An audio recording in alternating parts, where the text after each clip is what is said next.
Hai viewers, ketemu lagi. Piye kabare? Duitnya sik akeh. Semoga kita selalu dilimpahi rezeki yang halal dan barokah, serta bebas dari mencret maupun COVID-19. Video kali ini tentang cerita film yang berjudul Horns yang rilis tahun 2014. Karakter utamanya diperankan oleh Daniel Radcliffe, tapi dia sudah gak pakai tongkat sihir di sini. Warning sebelum mulai, video ini mengandung spoiler konten, jadi yang gak suka atau bermasalah dengan hal spoiler, monggo stop nonton dan cari video lain di channel ini. Jika tidak ada problem, monggo pinara, siapkan cemilan, jangan lupa pakai sempak, dan here we go.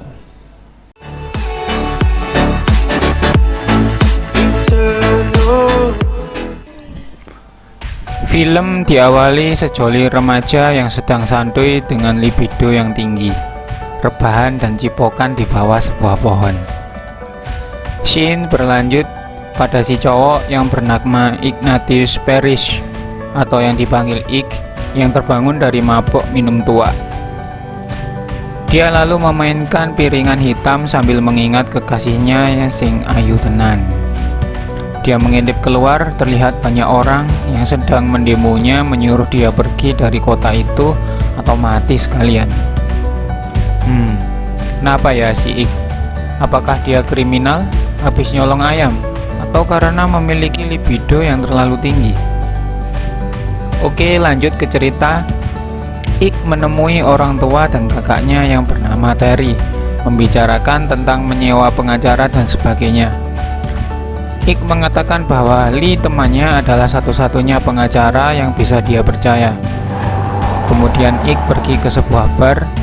Orang-orang di sana terlihat sangat membencinya. Sebenarnya apa yang sudah dilakukan Ik? Kok segitunya orang-orang ke dia? Film berlanjut pada orang-orang yang sedang mengenang seorang gadis di tempat memorialnya, yaitu rumah pohon.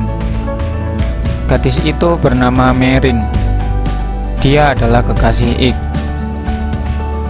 yang kita lihat sedang cipokan di awal film tadi. Bapaknya Marin memberikan ceramah dan mengatakan bahwa Ik telah membunuh Marin. Oh, jadi gitu.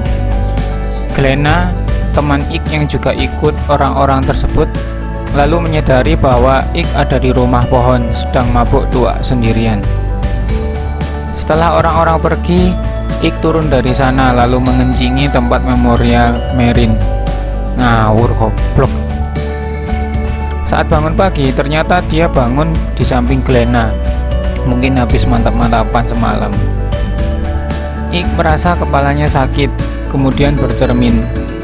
Ik pun histeris karena muncul tanduk di kepalanya. Sedangkan Glenna sudah bangun dan bertingkah aneh. Dia memakan semua donat tanpa malu dan berbicara terang-terangan yang membuat Ik jadi risih. Ik lalu menemui Dr. Reynald.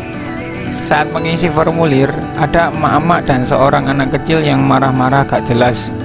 Emak-emak itu tiba-tiba nyerocos gak jelas kepada Ik tentang dosa-dosanya dan rahasianya. Ketika Ik mengembalikan formulir, Mbah resepsionis juga berperilaku sama. Dia ingin menegur emak tadi karena anaknya berisik banget. Terjadilah pertengkaran. Ik yang mencoba melerai secara spontan memegang tangan emak itu, dan ajaibnya dia bisa melihat flashback si emak yang sedang selingkuh sampai suaranya terdengar oleh si anak. Pantesan si anak marah-marah terus. Lanjut cerita, Ik bertemu Dr. Reynald untuk mengecek tanduknya. Dibiuslah Ik sehingga dia bermimpi tentang masa mudanya ketika bertemu Marin di gereja. Marin meninggalkan kalungnya dan ditemukan Ik, namun sudah rusak. Kemudian Ik dan teman-teman termasuk Silly bermain petasan cherry bomb. Singkat cerita, Ik berhasil mendapatkan cherry bomb tersebut, lalu diberikan kepada Lee sebagai gantinya. Ik meminta Lee memperbaiki kalung Marin. Namun naas, petasan itu melukai Lee sehingga dia kehilangan dua jarinya. Ik mengembalikan kalung itu kepada Marin dan mereka saling jatuh cinta. Mereka bermain di sebuah rumah pohon. Time skip, mereka sudah dewasa. Ik mengamati Merin yang sedang joget santuy. Dia menghampirinya dan terjadilah skidipapap. Sorry guys, biar gak bikin horny seperti judulnya, sensor dulu ya. Ik tersadar dengan pisau menancap di tanduknya, sedangkan sang dokter malah mantap-mantapan sama si suster. Anjir. Dari situ diketahuilah bahwa tanduk Ik mempunyai kekuatan untuk memaksa seseorang di dekatnya menceritakan keinginan dan rahasia tergelap orang tersebut. Ik pulang ke rumah orang tuanya. Kekuatan tanduk itu bekerja membuat ibu dan ayahnya mengatakan bahwa dia tidak menginginkan Ik lagi. Kasihan banget si Ik. Ik lalu pergi ke bar. Kekuatan tanduk itu membuat orang di sana mencemoohnya, bahkan lebih parah dari sebelumnya. Di sana Ik mendapat informasi bahwa ada saksi yang tahu saat Ik dan Merin bertengkar karena putus di malam Merin dibunuh. Dia adalah Victoria, si pelayan bar. Dia seharusnya dapat menjadi saksi bahwa Ik tidak membunuh Merin. Namun pelayan kampret itu malah mengubah kesaksiannya agar terkenal dan Ik yang jadi tersangka. Kemudian Ik ngobrol dengan kakaknya Terry. Terungkap bahwa Terry lah yang mengantar Merin pulang setelah Merin dan Ik bertengkar. Nah loh, Merin meninggalkan mobil untuk pulang melalui hutan, sedangkan Terry tertidur di mobil. Dan saat sudah sadar, ada batu bersimbah darah di tangannya. Terry kemudian pergi mencari Merin dan menemukan Merin sudah mati. Karena takut, dia lalu kabur.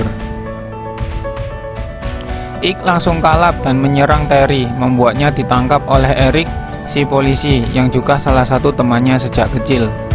Paginya ia dibebaskan oleh Lee. Saat itu Ik melihat Lee dan menyadari kalau Lee sedang mengenakan kalung milik Merin, dan Ik menanyainya. Ik mengira bahwa ada sesuatu antara Lee dengan Merin. Dia pun pergi dan marah-marah. Kemudian dia mencoba untuk melepas tanduknya. Namun tiba-tiba ada beberapa ular yang datang untuk mengikutinya. Ternyata ular tersebut juga merupakan salah satu bentuk kekuatan dari tanduk yang dimiliki Ik. Menyadari hal itu, kemudian Ik menggunakan ular yang mengikutinya untuk membalas dendam dengan membunuh Victoria, si pelayan bar. Mampus loh. Ik bertemu Eric dan rekan polisinya. Dengan kekuatan tanduknya itu, Ik memprovokasi mereka dan ternyata mereka adalah gay. Anjir. Ik juga menyerang Terry, membuatnya teringat terus dengan kejadian saat Merin terbunuh. Ik menemui Lee, lalu melepas kalung Merin. Kalung itu ternyata mencegah kekuatan Ik berpengaruh pada Lee. Sekarang Lee sudah terkena kekuatan tanduk dan mengakui kalau dialah yang membunuh Merin. Dalam flashback, Lee selama ini sudah jatuh cinta pada Merin, cemburu pada Ik yang berpacaran dengannya. Di malam itu, Lee mengikuti Merin, mengira bahwa Merin memberinya sinyal cinta dan putusnya dengan Ik akan membuat Merin menjadi miliknya. Namun ternyata Merin masih mencintai Ik. Mendengar hal itu, Lee marah dan memperkosa Merin, lalu membunuhnya dengan memukul kepala Merin menggunakan batu. Dia mengambil kalung Merin dan meletakkan batu bersimbah darah tersebut pada Terry yang sedang tidur di mobil. Terjadi pertarungan antar keduanya. Lee lebih kuat, lalu kemudian membakar Ik di dalam mobilnya. Ik berusaha menyelamatkan diri dengan menenggelamkan dirinya ke dalam air. Lee mengklaim bahwa Ik mengakui telah membunuh Merin dan memutuskan untuk bunuh diri. Berkat kekuatan tanduknya, Ik berhasil selamat, namun badannya terbakar dan tanduknya membesar. Ik mendatangi bapaknya Merin, meyakinkannya bahwa dia bukan pembunuh Merin. Sekarang bapaknya Merin percaya bahwa Ik tidak bersalah. Ia memberikan kunci lockbox milik Merin yang berisi notes dari Merin. Ik mengenakan kalung Merin, membuatnya kembali pulih dan tanduknya menghilang, menjadi orang normal. Dari notes itu, terungkaplah bahwa Merin tahu Ik akan melamarnya, namun dia sedang sekarat karena kanker. Agar Ik tidak sedih, ia meminta putus dengan Ik, berpura-pura mencintai orang lain. Scene berganti. Ik menemui Lee yang tidak mengingat perkelahian sebelumnya, dan mereka pergi ke tempat Merin terbunuh. Sampai di sana, Eric dan Terry datang untuk menangkap Lee. Namun Lee berhasil membunuh Eric dan melukai kaki Terry. Ik lalu melepas kalung Merin dan berubah menjadi bentuk demonik yang bersayap. Mereka bertarung lagi. Ik berkali-kali ditembak dengan shotgun, tapi ternyata Ik tidaklah kebal.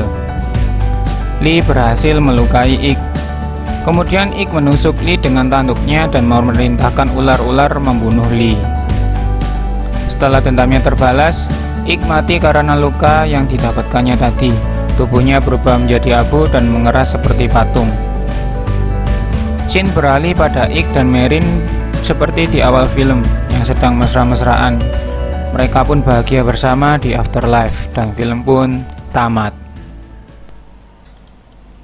Oke guys, itu tadi cerita lengkap tentang film yang berjudul Horns. Jika belum puas dengan video ini, monggo cek channel ini terus karena akan selalu ada update video lainnya. Jika kalian suka, please tekan tombol like dan mohon bantuannya untuk subscribe agar lebih semangat bikin konten. Bila ada kritik dan saran ataupun request film untuk dibahas di video selanjutnya, jangan sungkan-sungkan monggo komen di bawah. Terima kasih sudah menonton, mohon maaf bila ada kesalahan. Ketemu maneh di video liyane.